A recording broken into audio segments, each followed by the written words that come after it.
नमस्कार, मी Bhimrao Lonare. IBM TV9 news आणि WH न्यूजमध्ये मी आपलं स्वागत करीत आहे.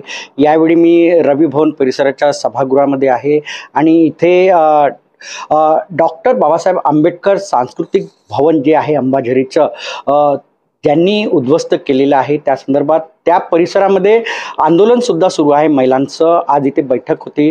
आमच्यासोबत डॉक्टर बाबासाहेब आंबेडकर सांस्कृतिक भवन बचाव कृती समितीचे संयोजक बसलेले आहेत. माजी IAS अधिकारी किशोर गडबे सर आहेत आणि एका बाजूला माझ्या डाव्या बाजूला बाळू घरडे सर आहेत जे संयोजक आहेत या आंदोलनाचे. सर्वप्रथम मी किशोर गडबे साहेबांना प्रश्न विचार. सर, आज याला निदान 74 दिवस झाले या आंदोलनाला. महिलांचं आंदोलन तिथे सुरू आहे, परंतु अजून सुद्धा त्याला न्याय मिळालेला नाही. काय नेमकं कारण काय आहे? बघा, गेल्या 74 दिवसापासून या ठिकाणी महिला आंदोलन करत आहेत आणि आम्ही डॉक्टर बाबासाहेब आंबेडकर सांस्कृतिक भवन अंबाझरी परिसर बचाव कृती समितीचे सर्व सदस्य आणि सर्व नागपूर शहरातील प्रमुख कार्यकर्ते नेते आम्ही सर्व गेल्या 2 वर्षापासून हे आंदोलन करत आहोत. हे आंदोलन आम्ही कशासाठी करत आहोत तर एका व्यापाऱ्याने एक आपली वाईट नजर ठेवून 20 एकर जमिनीवरती डल्ला मारला आणि त्याच्या या प्रयत्नामध्ये राज्य सरकारने त्याला मदत केली. राज्य सरकार आम्हाला चर्चेसाठी बोलवायला तयार नाही. आम्ही 2 वर्षापासून आंदोलन करत आहोत. 74 दिवसापासून उपोषणाला बसले आहोत त्याच जागेवर ज्या जागेवर 20 एकर जमीन आहे. असं असताना सरकारने दखल न घेणे या लोकशाही मार्गाने आमचं आंदोलन सुरू आहे आणि लोकशाही पद्धतीने निवडून आलेलं हे सरकार आहे. तर मग त्यांनी आमच्याशी चर्चा का करू नये असा आमचा सवाल आहे. म्हणून आमचं हे आंदोलन सुरू आहे. मशाल मोर्चा काढला आणि मशाल मोर्चा एवढा म्हणजे भव्य दिव्य असा हा मशाल मोर्चा होता, तरी सुद्धा राज्य सरकारने त्याची दखल घेतलेली नाही आणि शासन दखल घेतच नाही आहे. काय नेमकं कारण आहे? मी तुम्हाला पुन्हा तोच प्रश्न करत आहे. नेमकं कारण हे आहे की त्यांना असं वाटते की आंबेडकरी समाज हा आपल्याला कोणतंही नुकसान पोहोचवू शकत नाही. आंबेडकरी समाजापासून काही धोका नाही. आंबेडकरी समाज हा नेहमीच आंदोलन करतो, नेहमीच वेगवेगळ्या घोषणा देतो आणि नेहमीच निवडणुकीमध्ये भाग घेतो आणि नेहमीच हा निवडणुकीमध्ये मोठ्या प्रमाणावर पडतो. यांच्या राजकीय पक्षाचे 100 शकलं झालेले आहेत, अनेक पार्ट्या झालेल्या आहेत. आता आंबेडकरी समाजाला कोणता नेता राहिलेला नाही आणि म्हणून या आंबेडकरी समाजाच्या कार्यकर्त्यांची किंवा जनतेची, दलित, शोषित, बौद्ध, आंबेडकरी, संविधानप्रेमी, OBC, मुस्लिम या लोकांची आता दखल घेण्याची गरज नाही असा दंभ या राज्य सरकारला वाटत आहे. कुठेतरी हे जे आंदोलन करीत आहे, एकीकडे असं बोललं जात आहे की हे काँग्रेस समर्पित आंदोलन आहे म्हणून आंबेडकरी समाज याला जुळत नाही आहे अशी एक बोललं जात आहे पुढाऱ्यांतर्फे. तर यावर तुमचं काय मत? आता या आंदोलनाला जो प्रचंड समर्थन मिळत आहे, पाठिंबा मिळत आहे, फक्त नागपुरातून नव्हे तर वर्धा जिल्ह्यातून, भंडारा जिल्ह्यातून, ग्रामीण भागातल्या लोकांच्याकडून आता आम्हाला समर्थन मिळत आहेत. रोज आम्हाला या ठिकाणी लोक येऊन भेटतात आणि आपला पाठिंबा व्यक्त करतात.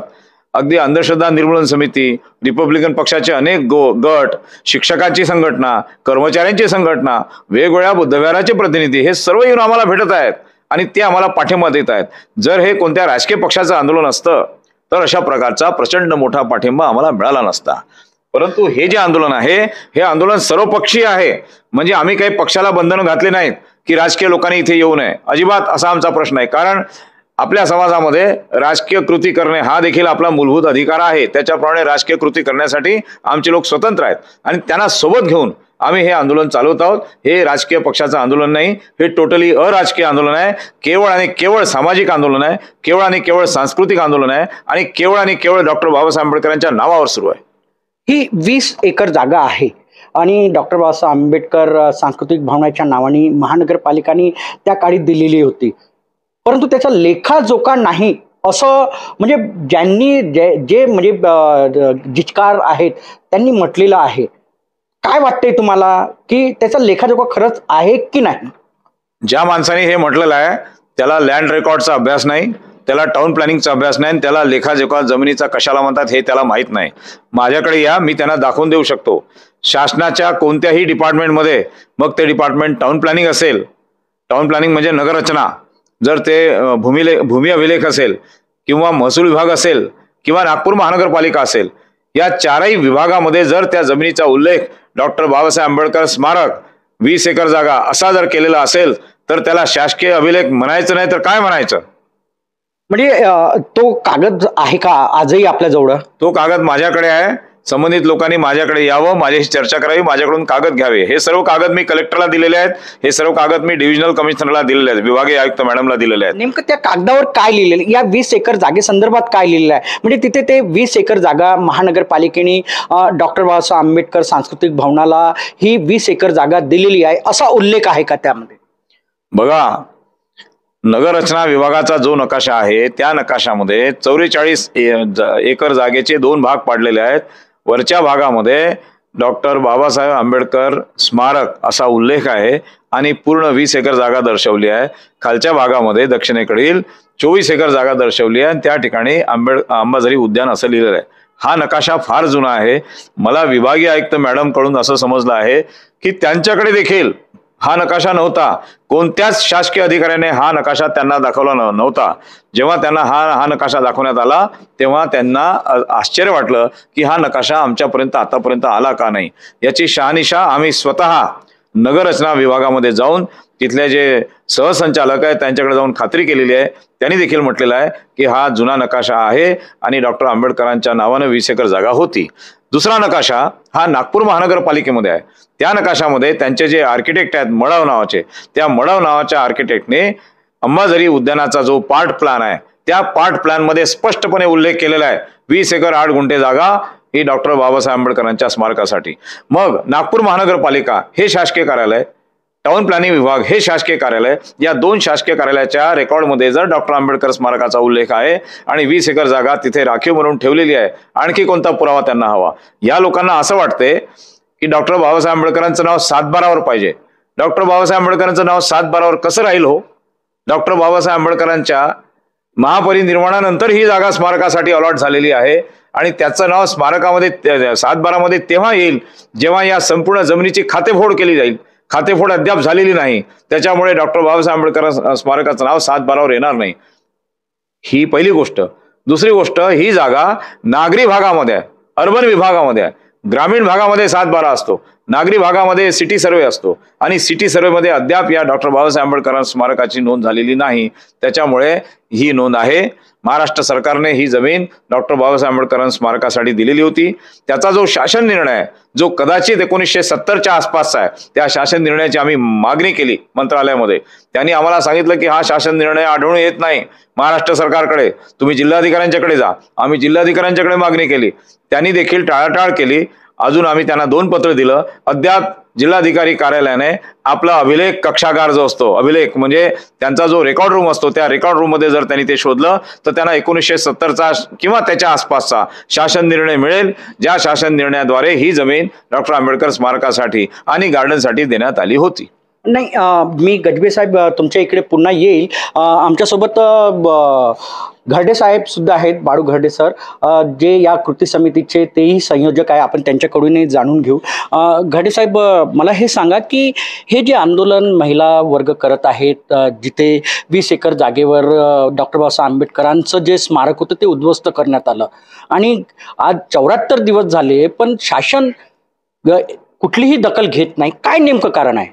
जय या प्रश्नामध्ये सय्या भय कोतवाल असं जी म्हण आहे ना ती आहे. कारण याचं स्पष्ट कारण हे आहे की या भवनाच्या उद्ध्वस्तेसाठी जिम्मेदार आणि भवनाची जमीन हडपण्यासाठी जे जिम्मेदार लोक आहेत, मग ते परिणय फुके असोत, ते नरेंद्र जिचकार असोत, हे नागपूरच्या आम्हा सर्व जनतेला माहीत आहे आणि नागपूरचं जवळपास सर्वच राजकीय सामाजिक क्षेत्रात काम करणाऱ्या लोकांना माहीत आहे की हे माननीय उपमुख्यमंत्री देवेंद्र फडणवीस साहेबांच्या अगदी जवळचे लोक आहेत. त्यामुळं या लोकांना कसं संरक्षण देता येईल, या लोकांना कसं कोर्ट कचेऱ्याच्या कचाट्यातून वाचवता येईल, हा प्रयत्न महाराष्ट्र सरकार करत आहे, होत आहे, असं ठाम मत भावना आंबेडकरी जनतेची झालेली आहे. म्हणून या आंदोलनाला एवढं वेळ लागत आहे, एवढ्या वेळेपर्यंत आंदोलन सुरू आहे आणि तेही आंबेडकरी जनतेला माहीत आहे की हे यांना वाचवत आहेत. म्हणून आम्ही शांततेच्या बुद्धाच्या मार्गानं आम्ही हे आंदोलन कुठपर्यंत नेता येईल तिथपर्यंत आम्ही नेणार आहोत, शांततेच्या मार्गानं, कसलाही लॉ अँड ऑर्डर न तोडता. आम्हाला माहित आहे. मी तुम्हाला सांगेल बाळू घरडेजी यांचा एक आरोप आहे की महाराष्ट्राचे जे उपमुख्यमंत्री आहेत देवेंद्र फडणवीस यांचा आश्रय ज्यांनी कुणी या समाज भवनाला उद्ध्वस्त केलं त्यांना आहे, असा थेट आरोपच बाळू घरडे यांनी केलेला आहे. सर, माझा एक शेवटचा प्रश्न आहे. आज जी तुमची रवी भवनला मीटिंग झाली, आता डॉक्टर बाबासाहेब आंबेडकरांची जयंती आहे आणि ती जयंती मोठ्या उत्साहात, करोना कार्यकाळ संपलेला आहे आणि 2 वर्षांनी मोठ्या उत्साहात साजरी केली जाणार आहे. काय म्हणजे एकूणच तुमच्या कृती समितीतर्फे कशा प्रकारे ही जयंती साजरी करावी या संदर्भामध्ये आम्ही एक मोठा कार्यक्रम आखलेला आहे. बरं झालं तुम्ही हा प्रश्न विचारला. आता संपूर्ण नागपूरवासियांच्या तर्फे आणि नागपूरच्या ग्रामीण परिसरातील लोकांच्या तर्फे सुद्धा या अंबाझरी गार्डनमध्ये 14 आणि 15 एप्रिल असे 2 दिवस आम्ही डॉक्टर बाबासाहेब आंबेडकरांची भव्य जयंती साजरी करणार आहोत. आमचं आव्हान आहे सर्व लोकांना की त्यांनी आपापल्या मंडळामध्ये, आपापल्या बुद्धविहारामध्ये, आपापल्या दलित वस्त्यामध्ये, आपापल्या आंबेडकर नगरांमध्ये 14 तारखेला आंबेडकर जयंती साजरी करावी आणि 15 तारखेला मात्र सकाळी 9 वाजेपासून तर संध्याकाळपर्यंत या डॉक्टर बाबासाहेब आंबेडकर सांस्कृतिक परिसर जो आहे अंबाझरी परिसर सांस्कृतिक भवनाचा, या परिसरामध्ये ज्या ठिकाणी हे स्मारक तोडलेलं आहे त्याच ठिकाणी आम्ही डॉक्टर बाबासाहेब आंबेडकरांची जयंती साजरी करू. कारण डॉक्टर बाबासाहेब आंबेडकरांचं तोडलेलं सांस्कृतिक भवन हे जरी तोडलं असेल त्यांनी, तरी त्याचा ढिगारा कायम आहे, त्याची जागा कायम आहे आणि ते स्थळ जो आहे ते डॉक्टर आंबेडकर सांस्कृतिक भवनच आहे. त्याच्यामुळे त्या भवनाच्याच ठिकाणी आम्ही जयंती साजरी करू.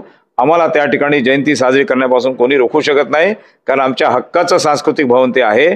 त्यामुळे 15 तारखेला त्या ठिकाणी मोठ्या प्रमाणामध्ये आम्ही ती जयंती साजरी करणार आहोत. तर आम्ही आवाहन करत आहोत सर्व लोकांना, नागपूरच्या आणि नागपूरच्या बाहेरच्या सुद्धा, की 14 एप्रिलला डॉक्टर बाबासाहेब आंबेडकरांची जयंती तुम्ही आपापल्या भागामध्ये साजरी करा. थोडी कमी प्रमाणात केली तरी चालेल, पैसा वाचवून ठेवा आणि हा पैसा 15 तारखेला अंबाझरी गार्डनच्या आंदोलनासाठी आपण हा पैसा दान द्यावा. 15 तारखेला किमान 50,000 लोक त्या ठिकाणी येतील त्या जयंतीला आणि डॉक्टर बाबासाहेब आंबेडकरांची मोठी भव्य जयंती त्या ठिकाणी साजरी होईल. या निमित्तानं सर्व लोकांचं प्रबोधन होईल, हे आंदोलन लोकांच्या पर्यंत पसरेल आणि सरकारला आम्हाला हे दाखवून द्यायचं आहे की आंबेडकरी समाज अजून दुभंगलेला नाही, आंबेडकरी समाज एकत्र आहे, आमचे सर्व गट तट काही नाहीत, आम्ही सर्व आंबेडकरी समाज म्हणून एकत्र लढत आहोत आणि आम्ही हा आमचा लढा यशस्वी करणारच. निश्चितच 15 एप्रिलला म्हणजे 14 एप्रिलला डॉक्टर बाबासाहेब आंबेडकरांची जयंती आहे.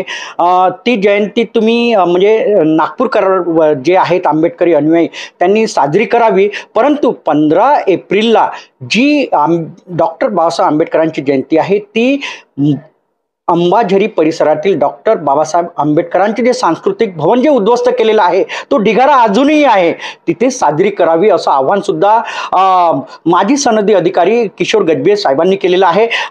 थोडक्यातच घरडे साहेब तुम्ही काही सांगू इच्छित आहात?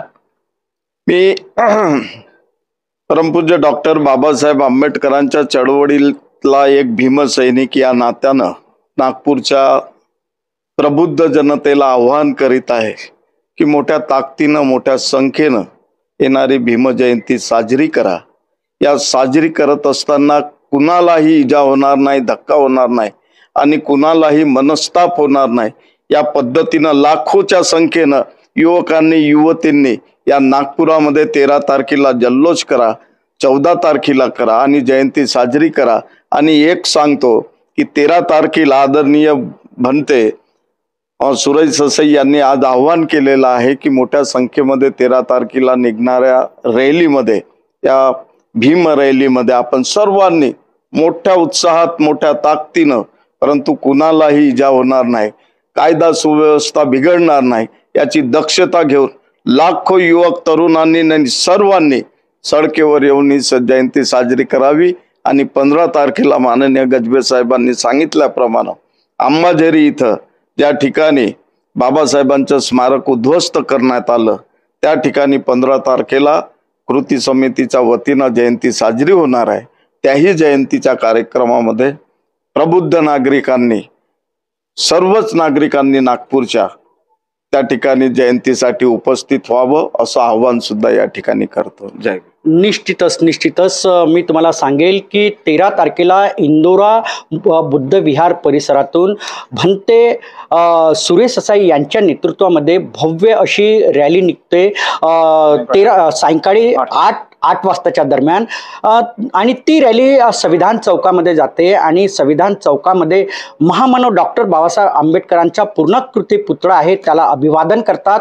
तिथे आतिषबाजी होते. तर त्या रॅलीमध्ये सुद्धा 13 तारखेची जी 8 वाजता जी रॅली निघाल त्या रॅलीमध्ये सुद्धा हजारोच्या संख्येने, लाखोच्या संख्येने सहभागी व्हावे असं आव्हान सुद्धा बाळू घडे यांनी केलेलं आहे. आणि 13-14 या तारखेला भीम जयंती जी आंबेडकर जयंती आहे ते तुम्ही साजरी कराच, परंतु 15 एप्रिल रोजी डॉक्टर बाबासाहेब आंबेडकरांचे जे सांस्कृतिक भवन जे उद्ध्वस्त केलेलं आहे तो परिसर म्हणजे अंबाझरी परिसर, इथे 15 एप्रिलला डॉक्टर बाबासाहेब आंबेडकर यांची जयंती साजरी होणार आहे. त्या जयंतीला सुद्धा लाखोच्या संख्येने उपस्थित राहावे. नागपूर शहरातीलच नाही तर नागपूर जिल्ह्यातील आंबेडकरी अनुयायांनी उपस्थित राहावे असं आव्हान सुद्धा माजी सनदी अधिकारी किशोर गजभिये आणि बाळू घरडे जे समाजसेवक आहेत त्यांनी केलेली आहे. तर आपण बघत राहा IBM TV9 न्यूज. आमच्या चॅनलला IBM TV9 news WH news आमच्या चॅनलला लाईक करा, सबस्क्राईब करा, आयकॉन बेल बटन दाबण्यास विसरू नका. धन्यवाद, नमस्कार आणि क्रांतिकारी जय भीम. धन्यवाद. जय भीम.